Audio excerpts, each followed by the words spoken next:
For the second year in a row, it seems like the second half of the season will be spent discussing who has or hasn't breached the budget cap. The rumour mill has started once again, and this time it seems like three big teams are over budget, with some exceeding it big time. But for now, the FIA has ruled that rumours that some Formula 1 teams may have gone over the expense ceiling in 2022 are completely unfounded. Even though the investigation is continuing, there have been whispers in F1 that 2 or maybe even 3 teams violated financial laws last year. Could this cause some major scandals again? When Red Bull was discovered to have committed a small infringement in 2021, and Aston Martin committed a procedural breach last year, reports circulated in September but were not verified until October. It's now only July and the rumours have already started again, and it's not looking to end anytime soon. The FIA wants to end proceedings sooner this year to avoid having to wait nearly a year after the previous season ended. There are now 10 full-time employees working on the process, up from 4 last year. That ultimate result is still a long way away. However, the FIA has already issued a harsh reply to rumours about the procedure. Will we have to wait until October again? And will we have to continuously hear the FIA stating that any news is unfounded? According to the FIA, rumours that some teams may have violated funding restrictions in 2022 is completely unfounded. The procedure is still in progress, and no teams have received certification status. This refers to whether they obeyed or violated the rules. According to the FIA, auditing fieldwork is still ongoing and is expected to conclude in the upcoming weeks. The review will take longer to complete after that. The FIA still has a long way to go. It is unclear when the FIA will make their conclusions public. In light of recent reporting, we'd like to reiterate the ongoing process preceding financial regulation certification for the teams, none of which have been informed of their certification status, an FIA spokesperson said. So despite the rumours, the teams do not yet know whether they are safe. The auditing fieldwork is still ongoing and is scheduled to conclude in the upcoming weeks, after which there will be a period required for the finalisation of the review. There is not, and has never been, a specific deadline for certification, and any suggestions of delays to this process or potential breaches are completely unfounded. The Cost Cap Administration will formally communicate its findings according to the procedure set out in the financial regulations. The time frame is intentionally not fixed in order to not prejudice the robustness and the effectiveness of the review, because the process isn't finished. As the FIA scrutinises each submission and asks further information from the teams, it appears that suspicions of an infringement may have emerged so far in the process. However, any allegation that a breach was committed and confirmed, even in private, does not appear to represent reality, and the FIA wishes to emphasise this. The FIA also wants outside observers to realise that there's no set timeline. The major reason for this is to prevent rushing and jeopardising the process, but it also means that speculation does not arise because of leaks prior to an impending public statement that everyone can expect. So, at what stage is the process? Well, the financial laws are quite complex, and the FIA's policing procedure is difficult. Teams were required to submit 2 submissions for the 2022 cost cap, an interim one on June 30th last year, to allow teams to understand where they are in their projected spending, and for us to try to anticipate any discussion that may occur as a result, and a full submission on March 31st this year. The FIA is well into its evaluation of the 2022 submissions, which are 150 to 200 pages long. The first month following the final deadline is dedicated to an in-depth evaluation of this material to determine what may warrant additional investigation. The FIA then asks follow-up questions, demands further documents, and begins on-site audits in May. We have to be realistic because I don't think that it will be feasible to finalise the review after 1 month or 45 days, said FIA single-seater Financial Regulations Director Federico Lodi recently.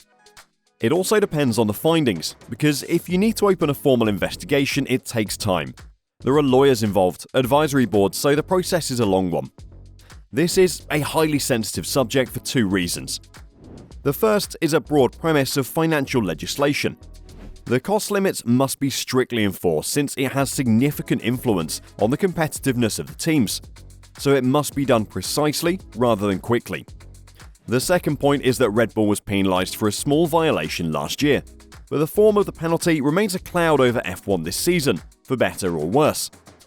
Red Bull's competitors and detractors claim that it was not harsh enough. They claim their dominance in 2023, despite having its aerodynamic testing allowance decreased, as penalty for breaching the cost restriction is proof of this.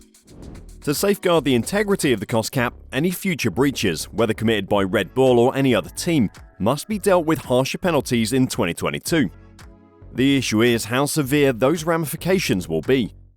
Last year, it was stated that a more liberal posture was taken because it was the first year that the financial restrictions were in effect, which meant that misconceptions were probable. Such tolerance is no longer to be applied. So we could expect to see any penalties to be much more severe this year. That is, if any of the rumoured teams are really over the budget cap. As the process concludes, it is probable that the rumours were initiated by prominent players in the paddock, attempting to put pressure on the FIA to ensure that is the case. As we all know, the teams love to stir the pot. So we now know that in reaction to rumours of 2 or 3 teams exceeding the 2022 budget ceiling, the FIA has maintained that auditing the procedure for team compliance with the budget cap is underway. But who could be over, and what did last year's budget look like? Last season, F1 teams were restricted to a $140 million budget, a $5 million decrease from the first year of the financial constraints, but with a break added mid-season to tackle skyrocketing inflation. Red Bull was deemed to be in violation of the budget restriction for 2021, with rumblings of displeasure heard during the Singapore Grand Prix last season. However, rumours of probable violations have emerged early this season, with Italian media claiming that 3 teams have overspent, while German media maintains that just 2 are in violation. The outlets report that the FIA appears to have already agreed on 7 teams' yearly reports, but at the absolute least, extra investigations are required from the remaining 3 race teams. According to L'Equipe, Aston Martin, Mercedes and Red Bull must provide more details. Aston Martin, Alpine and Mercedes were recently highlighted in the British media as a suspect budget cap violations last season. L'Equipe, a French newspaper, said the opposite on Sunday. They argue that Aston Martin and Mercedes are in the danger zone. However, Red Bull would be the 3rd team, not French Alpine. According to the Sports Journal, Aston Martin is in deeper difficulty than Mercedes and Red Bull. Why this is the case has not been explained. Furthermore, they report that Formula 1 teams have requested clarity on Helmut Marko's specific qualifications inside Red Bull's predicament. Marko attends all races in the Red Bull pit box, yet he's not among the 3 top managers whose salaries are excluded from the $136 million. Marko has not been formally in charge of Red Bull's youth program since 2022. On paper, Guillaume Rochelin is his successor, but the 80-year-old Austrian clearly retains a large stake in the company. Marko's potentially lavish compensation would be included in the $136 million since, although still having a highly key role within the Milton Keynes-based team, he's not among the 3 highest paid workers.